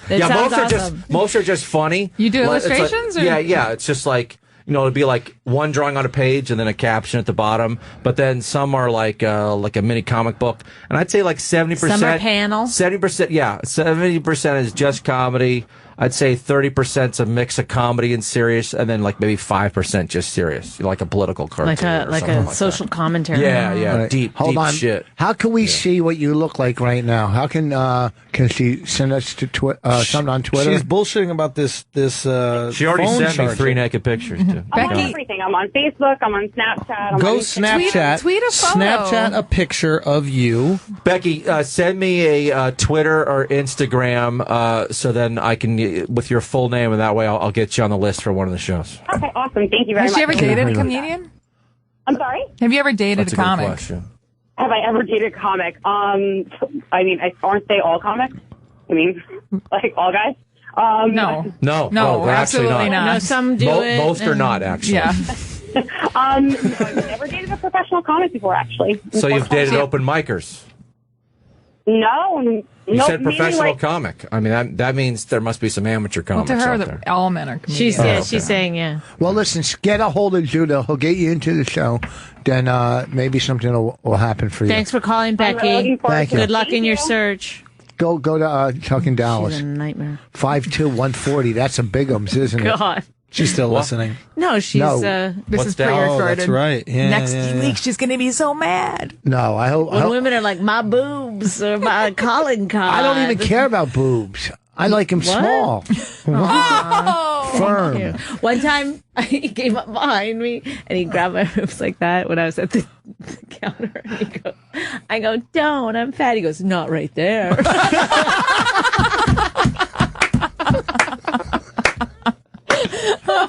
I know how to compliment. That's hilarious. Like the That worst is hilarious. on every level. Oh, God. That is a multi-layered line. That's excellent. Oh, God. See what Chuck in Dallas wants. What made you decide to write this? Have you always been a good drawer? I always drew as a kid and stuff, and then always did all kinds of art as a kid. Always, you know. Yeah. And then, Good. And then I kind of stopped for years, and then And then I do a little bit of painting or drawing, and then I've had like a lot of arm problems, like a lot of hand and arm problems. So like I can't even type more than like 10 minutes or something because it hurts too much. So carpal tunnel type thing. That and other stuff. I don't even know what the fuck it is. I don't even know what the fuck it is. So then anyways, Why is he the second he said he used to paint a lot, Rich was just like, what the fuck is this guy doing? If he says poetry, Rich was like, if he says poetry, I'm out. Going on? He didn't know how to take. He didn't know how to take in the vulnerable information. His body was rejecting it. Like, stop telling me about your hobbies. This is weird. Make fun of me. Make fun of me, please. Someone say something mean. I never saw you. I want to keep talking about this just to see how uncomfortable you can get. I never knew you. And then I was doing pottery, and then I was doing trying to see how I was doing lithographs and his fucking face scrunched up. It was so weird. His shoulder tattoo started disappearing. It started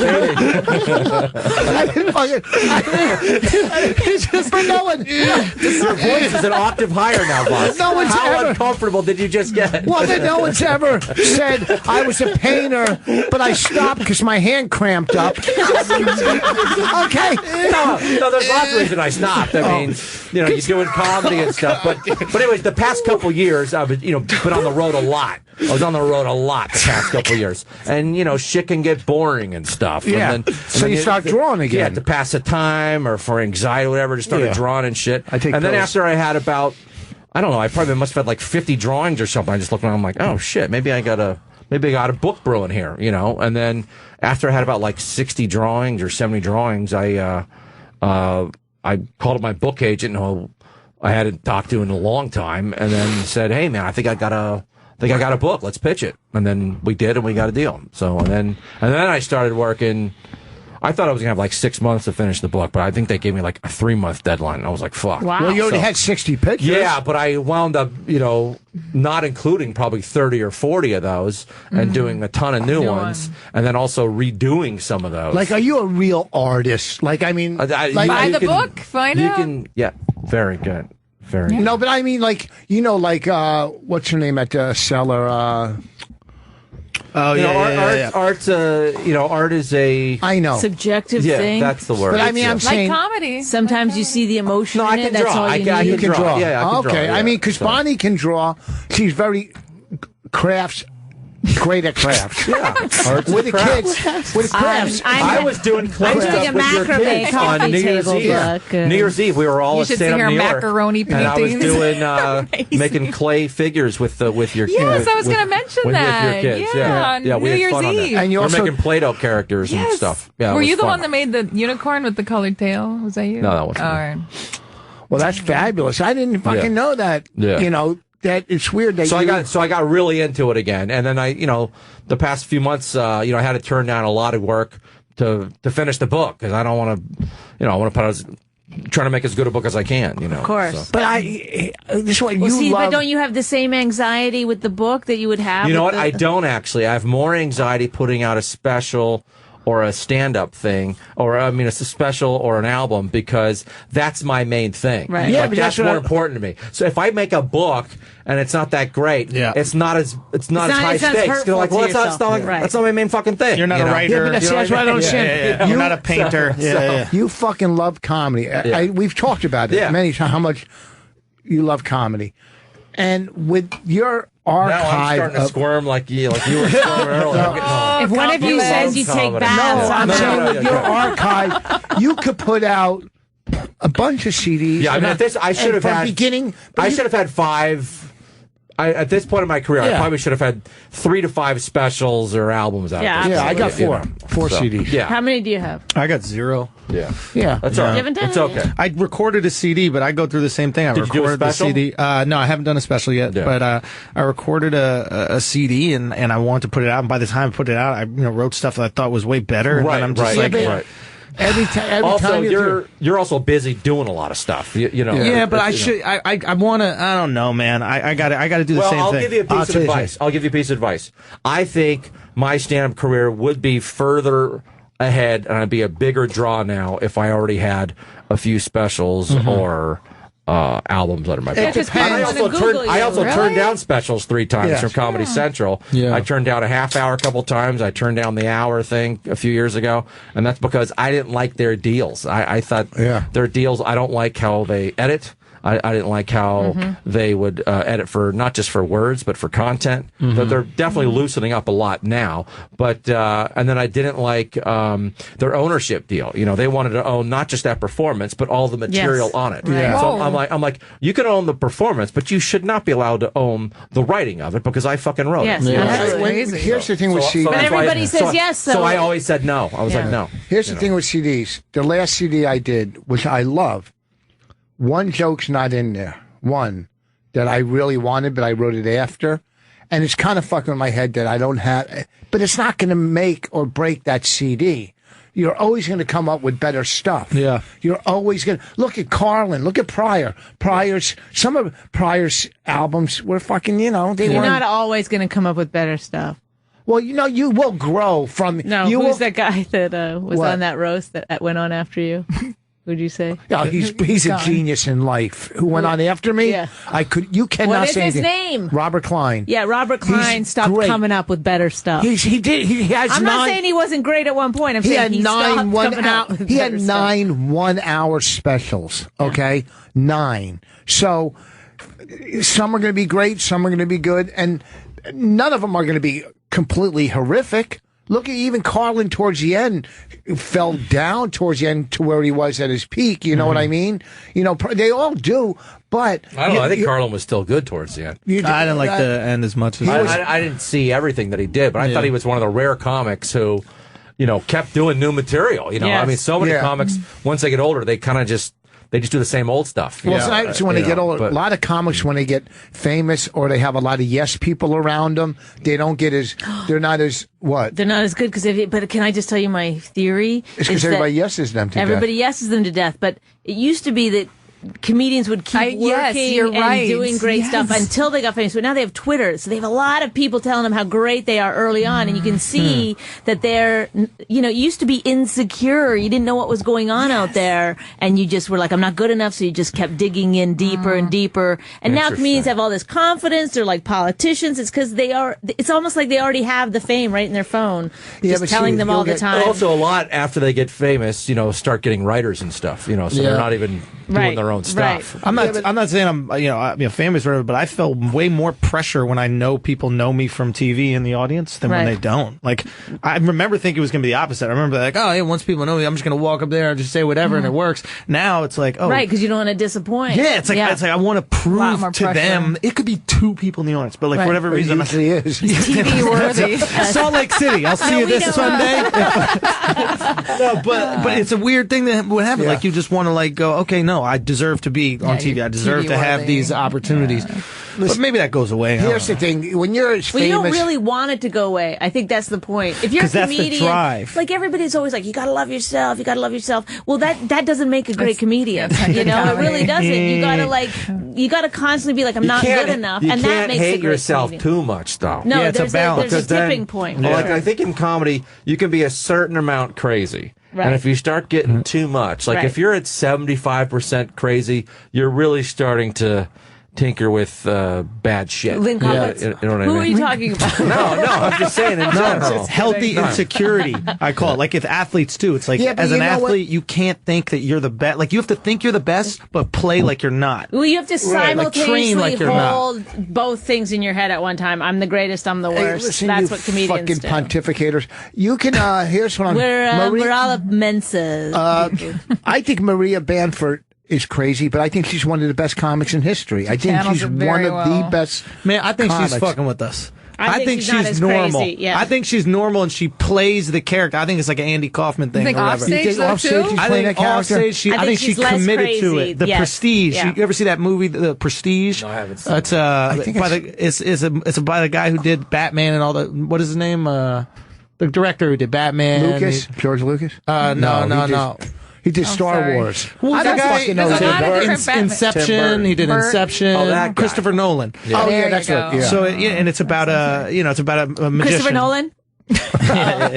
Anyway, so I wasn't paying attention. Basically, one of the magicians, commits so fully to this role that I'm not going to ruin the movie, but I think maybe that's what she does. Like, because she can play normal so well that I go as a human, like, why not just be that? Like, your life is way easier. It's like people who walk pigeon-toed. It's just like, straighten your fucking foot, dude. Like, why do you want people to judge you for walking like a dumbass when you could easily just open your fucking foot? I have a little bit of that. Like when people have a mental disorder, I always think they're faking a little. Yeah, just stop. I don't know, but you don't really need to put the fucking pens on the same direction. Just stop with that bullshit. Do you think now? There's people. I think to make a great comic.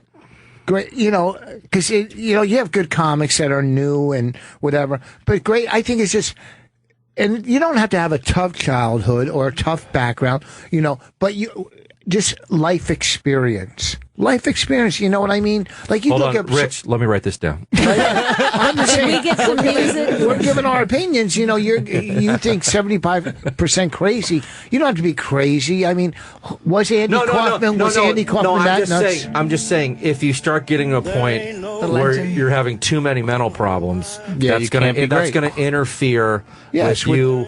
In different areas of your life, that's not going to. You're not going to be. But no one wants to hear about how happy you are, right? If you don't, if you're happy. Well, I mean, look, if this podcast was My Wife Loves Me, no one would be listening. Yeah, but it's different. If Seinfeld went on stage, I want people to know that. I think we wouldn't be on the air if I said I loved him, because I will do that. Seinfeld that's going to take us all. If he went on stage and acted like he was miserable, nobody would believe it. Why would someone like Seinfeld be miserable? Because he has everything. Question: is Seinfeld a prolific comedian? I don't put him up there on Mount Rushmore. No. I think he's had the greatest sitcom ever, but as far as stand-up, he's not up there with Eddie and Pryor and these guys. But Seinfeld, before his sitcom, when he was just doing stand-up, was as funny as any fucking comic. As Eddie. As any comic. As any. No, I mean, Patrice. No, I mean, on a 1 to 10 scale, it was different. On a 1 to 10 scale, he was a 10. No, listen, he was a 10 back in the day. Whether you like that kind of comedy or not, right? It's for an observational comic, he was a big act. He was one of the biggest acts in the country. Yes. I mean, so is the guy with the puppets or whatever. And, and he's great though, and he's phenomenal at that. Yes. You're right, and he shouldn't be judged as a stand-up. You're right. Yes, he's great at what he does. Carrot Top is great prop act, a great prop act. Fair. So Patrice is a whole nother different type of. And Voss, I want you to name your top 10 prop acts. Prop acts? Okay. And he just said Carrot Top's the best. Who's the other top 9? Okay. I'm going to go with the Wid. Yes, legendary Wid. The fucking Wid was probably the best. He's still around, the Love legendary He's got to be the best. He came in with put him fucking number 1. diaper bins. I put him number 1. Yeah, number diaper 1. Bins. Best, full of props. Yeah. Number 1 prop act. I don't know why they're diaper bins. There were big bins. They were they diaper bins? Or laundry bins. Whatever the fuck you want to throw in them. But he put props in. Is that an old I would go with... No, I know the diaper bin. Frankie Pace. You don't know Frankie Pace was a great prop act. What about Marty Putz? I never saw him. I used to see the inflatable picture that he. Yeah. Lenny Schultz never had a punchline, but he was a prop act. So I'm going to put him. No, maybe I'll put him in the top 10. Rip Taylor, great prop act. That's how many? 4 so far. That's 6. I didn't name 6, did I? Well, we got Marty Putz. Yeah. Wid. Carrot Top. Carrot Top. Rip Taylor. And then Schultz. Lenny Schultz. That's 5. No, Carrot Top. Come on, Mensa, let's count. 1. Carrot Top. Carrot Top, Wid, Lenny Schultz, Pudge, what's his name? Marty Putz. Marty Putz. Rip Taylor. That's 5. All right. And the Wid. We said we said Wid. Oh. Who else was a good prop act? Really bad at now. All right, fuck it. Who cares? Who else was a great prop act back then? I can't name one. I don't know. Well, what about the guy from Jersey or Long Island? He would put all these heads. Vic DiVitetto? He had 2 heads. He wasn't really. No, not Vic. I was thinking of someone. Paul Veneer. Yeah, Paul Veneer. Yeah. Well, so he was a music and prop act. Right. He musical. He had it all. He could go to variety. Did some, what's that? Heath Heitch did some prop stuff where he'd have all these characters. Oh, Gallagher. Gallagher. We just got from the booth. And Gallagher too. Okay. I didn't think we could name 10. Did you name 10? Prop acts. We're real close. I think we have 8 or 9. We had 9, counting Paul Veneer, but he's a variety. But we're going to throw him in the prop section. We need one more prop act. Holy fuck! You know, female prop comics. Tig. Well, she's almost the opposite. What is her? She what went is on her with prop? 2 less boobs.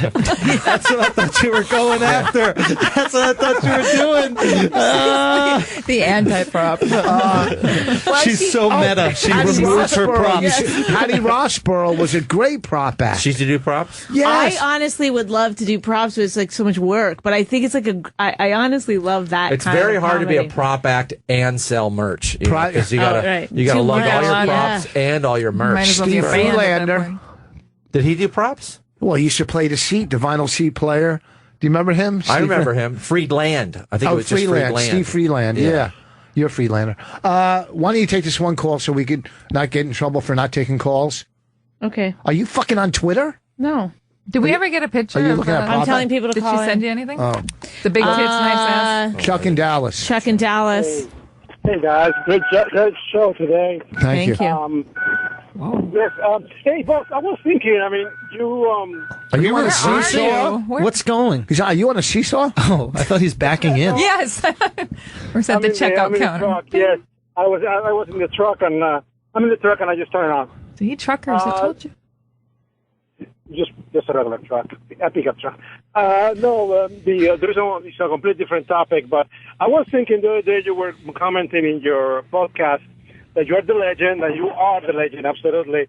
But why don't you do it like another legend did, Gandhi, and then just completely don't,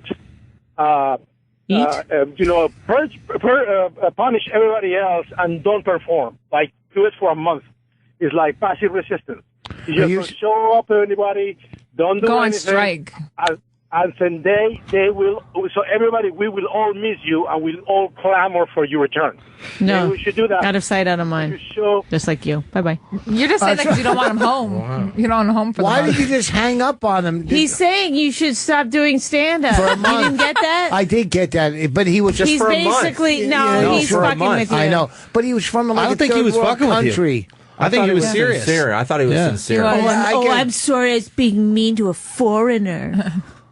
God. That was me. That was me. That's me.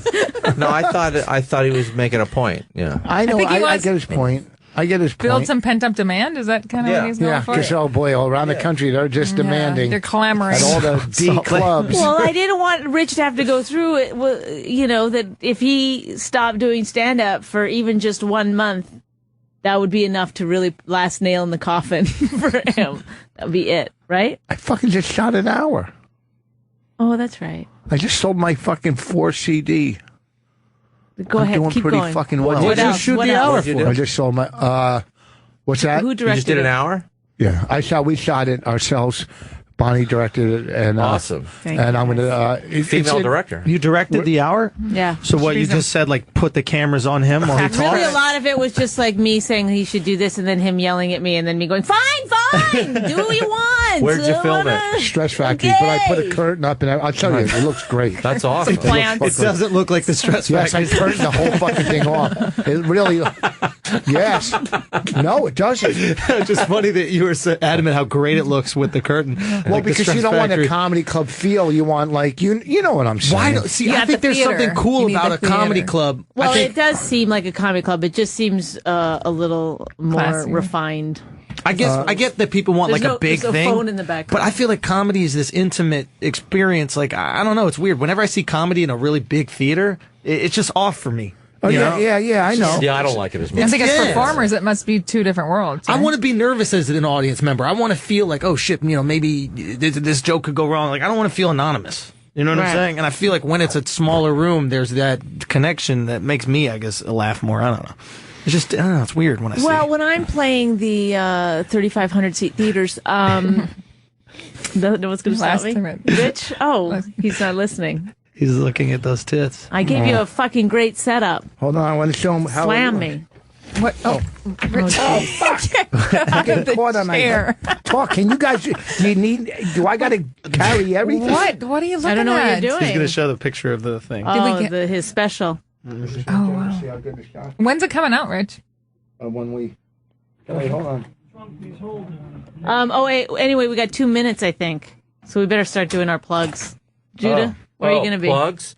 Okay. Well, my book, if you want to pre-order it, it's If the Raindrops United.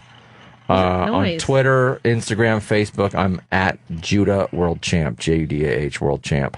What's the name of your book again, so they can find it? If the Raindrops United, or just go to my website. Cool and then Thornville, Ohio, which is near Columbus. I'm doing the Insane Clown Posse's Festival. Oh my goodness! Gathering the Juggalos. July 25th at midnight, and then July 30th, 31, and August 1st. I'm at Laugh Boston, laughboston.com. Laugh Boston, great place. Mm-hmm. Andrew? Oh, yeah, I'll be at Tacoma, Washington this Thursday through Saturday, and then in Salt Lake City, Utah on Sunday. And Rich. So, you know what? July 24th and 25th, 50 Main, Salt Lake City, Utah. Oh, I got to plug my hold on. TV and show. also, too, the Richfield Playhouse. But Bonnie and I, August 10th at the Village Underground, we'll be doing a live My Wife Hates Me podcast with a special celebrity guest marriage counselor. August 10th on a Monday, 8 o'clock. So it's going to be Sirius is going to promote it. It's for my CD release. And it's going to be a great night. They're always fun, right? And you got your True TV thing. My True, how to be a grown up every Tuesday night on True TV. Oh yeah, that's a great idea for a show. I'm being dead serious. I'm being dead serious. People, I don't know when you look at TV in terms. I know we got to wrap up, but like when you look at TV in terms of, I don't know how to explain it. It's not like a serial that you watch on HBO, but in terms of sitting there and like almost distraction, it's great functional television. Like that kind of stuff. But it's exactly the same as Guy Code, which is a genius show. Yes, right. It's the stuff that you just turn on, you're doing laundry, and you can watch literally 6 hours for it. He does laundry, lady. 30 seconds. Listen, everybody got all that. Kate, thank you. Judah, thank you for coming in. You're welcome. Thanks, thank you guys. We appreciate it. Listen, it was great. It was a lot of fun. Listen to our podcast, My Wife Hates Me. See you at all the shows. Good night. Matt back. Here's that was fun.